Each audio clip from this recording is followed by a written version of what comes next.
Hello, my name is Evan Fraser, and I work at the University of Guelph in Ontario, Canada.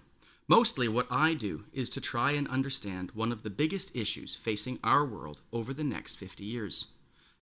How can we feed 9 billion people? To start, let's consider two images. The first shows us how much food you could buy for $1 on a market in the African nation of Zambia in 2008. The second shows us how much you could buy on the same market for $1 in 2009. What happened in between was skyrocketing food prices, a crisis that has thrown tens, maybe even hundreds of millions into poverty. What's more, the victims haven't suffered quietly. They've rioted, smashed markets, and toppled governments. Remember the revolutions that swept the Middle East in 2011? They all began with people in the street upset over the price of food. What's more, many of the world's top agricultural experts believe that this is just the tip of the iceberg. Unless we figure out new strategies to deal with global food security, we may be entering a new and dangerous phase of human history where food, water, and energy shortages threaten not only worse poverty, but also civic unrest and international conflict. There are a number of reasons for this alarm. The first reason is that in most years we produce only just enough food to cover our uses. In fact, in 6 of the last 11 years, we actually consumed slightly more food than we produced. And the buffer we take from one year to the next has been steadily falling. So our system already seems pretty fragile. But it's when we look into the future that things grow very dire indeed. Rising populations and our rich diets that take a lot more resources to produce than they used to are driving our demand for food up. And scientists figure we'll need 50% more food by 2050. But producing this food is going to be hard. This is because the rising demand is coming precisely at the same time as high energy prices and climate change are making food harder and more expensive to produce. But hidden in these grim statistics is a 4-part blueprint we need to follow. But since each of these strategies is extremely controversial, each requires careful analysis. The first strategy includes science and technology. Today, a major scientific hurdle is to develop technologies that will help farmers reach their potential in terms of the amount of food they produce. Some scientists figure we could easily boost production by 50% just by deploying currently available technologies. This is especially important in regions like sub-Saharan Africa, where many farmers only produce about 20% of what they could due to a lack of good quality seeds, fertilizer, and better equipment. But it's not as if we can take the seeds and equipment that seem to work on North American farms and simply give them away to African farmers.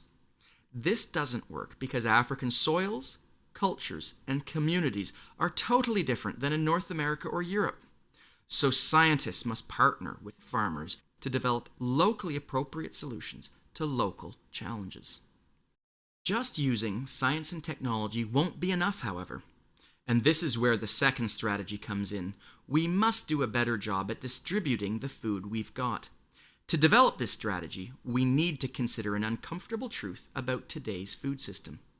If you take all the food on the planet and divide it equally by all the people on the planet, there is plenty. About 2,700 calories per person per day and 75 grams of protein per person per day. That's more than enough. But because we feed a lot of our food to animals, or turn corn into ethanol, or simply waste vast amounts, maybe 20 to 50% of the world's food is wasted, or because the people who need the food are too poor to afford it, hunger abounds. So we need to establish ways of making sure that less food is wasted and the food we do have is better distributed. One way of doing this is through ensuring that international aid organizations have better access to food stores that can be used as short-term food aid in times of crisis. Third, if we want to avoid a hungry future, we need to make sure we keep a healthy population of farms and farmers around our cities. This means we need to support local food systems, which are important because they stand as a buffer between individual consumers and problems that might occur in global markets. Even if local food systems do not feed all of us all the time, they are a critical line of defense against hunger. Fourth, none of this will be possible without stronger regulation and proactive government policy. I was confronted with the need for better regulation while on a recent tour of a feedlot that was licensed to hold 100,000 cows. There I saw a 410,000-ton pile of manure. That's the weight of about 35,000 elephants. It was a sad reminder of the need for governments to get serious about promoting more sustainable farming. Of course, each of these four strategies has its drawbacks. Critics of technology and markets argue that new technologies inevitably seem to enrich corporations more than helping humanity or the environment. Anti-regulation voices argue that all governments ever do is tie farmers in red tape and stifle innovation. Arguments for more equitable food redistribution causes some to mutter about the effects of Big Brother, forcing us all to eat a uniform diet.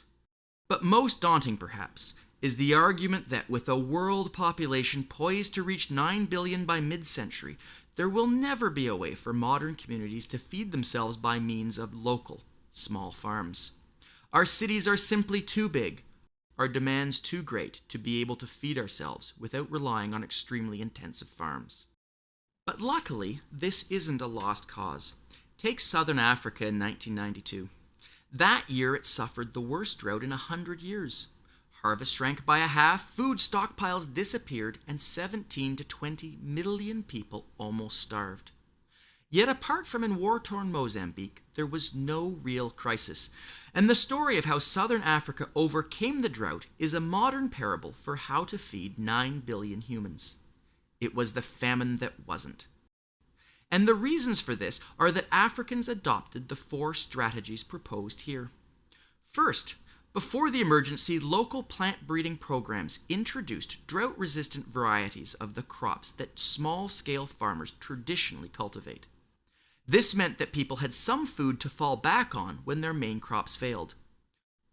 Also, famine early warning systems used up-to-date data and weather forecasts to alert officials to the problems months in advance. Meanwhile, international donors adopted proactive policies like forgiving loans. They also contributed to food storage centers close to vulnerable communities, and so food prices stayed level.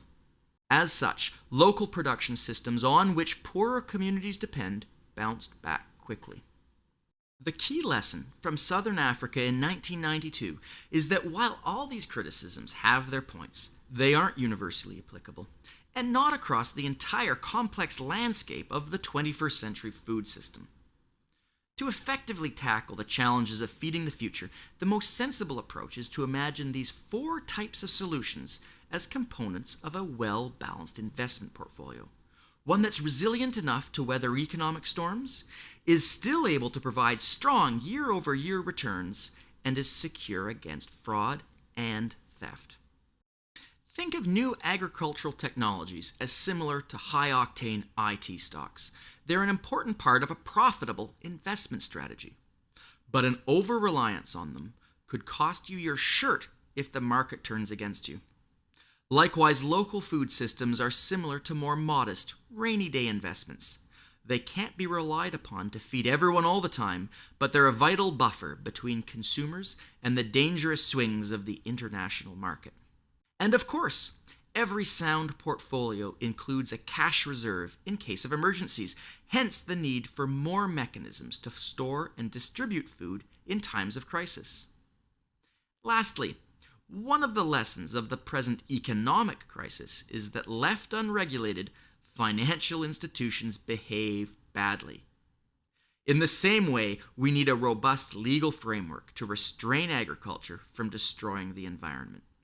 The 1992 Southern African drought passed without excessive hardship, and the agricultural cycle trundled onwards. Historically, it always has. One of the few Old Testament stories to have a happy ending was the tale of Joseph and the Pharaoh's dream. The story recounts how the pharaoh dreamt that 7 fat cows emerged from the Nile, followed by 7 thin cows who followed them and gobbled the fat ones up. The pharaoh ended up listening to Joseph, a prisoner in his dungeons, for the correct interpretation. Joseph told him that the 7 fat cows were a good weather report, signifying 7 rich years. They would be followed by 7 dry years of no rainfall whatsoever. To save Egypt from the famine, Joseph advised the pharaoh to tax his farms, store the grain in silos, and prepare for the rough times ahead. Pharaoh took this advice to heart, and Egypt was saved. Today, stopping the global food crisis may seem like an impossible task. The stakes could not be higher. If we don't change how the world produces and distributes its food, then the suffering and violence of the past few years will be repeated, but 1,000 times worse. But luckily today, we have climate and demographic modeling software that are far more reliable than waiting for God to send a dream to a monarch. These models are quite clear. The years 2050 to 2080 are probably not going to be as productive as the ones between 1950 and 1980. But this doesn't necessarily mean disaster. We can avoid this nightmare and replace it with a vision of a world where no one needs to starve. We have the solutions. All we need now is the will to act on them. What can you do to help? First, go to our website. There's more information about each of the 4 strategies and things you can do to make a difference locally and internationally. We'll release an in-depth video and associated campaign for each of the 4 strategies over the next year, but we need to know which you're most interested in. So go to www.feeding9billion.com and vote on your favorite topic. Then share this on Twitter and Facebook. Send it to your friends, your colleagues, your neighbors, your families, and get them to do the same. Our funding will flow if we have enough demand and votes to make the next video. Until then, thanks for watching, and good luck.